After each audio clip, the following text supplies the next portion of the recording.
Hello guys, तपाईलाई स्वागत छ मेरो भिडियोमा। म चाहिँ अहिले रामारोसन छु। रामारोसन पर्यटकीय क्षेत्रमा छु। सौन्दर्यताले एकदमै भरिपूर्ण छ रामारोसन, जहाँ तपाईहरु देख्न सक्नुहुन्छ यो रामारोसनमा अवस्थित जिङ्गले तालु, जुन एकदमै स्वच्छ पानीले भरिएको ताल छ। जिङ्गले तालमा पुगिसकेपछि मैले गरे बोटिङ, जहाँ एकदमै मजा आएको थियो, एकदमै रमाइलो भएको थियो बोटिङ गर्न। एकदमै वरिपरि पनि खतरा सिनहरू देखिरहेको छ, तपाईहरु हेर्न सक्नुहुन्छ है त। त्यसपछि हामी पुग्यौं रोशन मैदान, जहाँ तपाईहरु हेर्न सक्नुहुन्छ पुरै भेडा च्याङ्ग्राहरूको बथान, जहाँ रोशन मैदानमा एकदमै भेडा च्याङ्ग्राहरू चरिरहेको अवस्थामा छन्।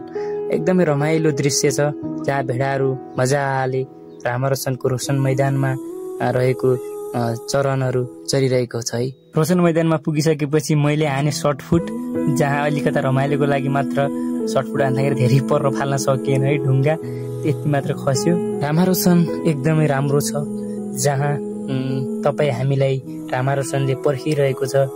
एकदमै रमाइलो छ, स्वर्गको एक टुक्रा भन्दा पनि हुन्छ।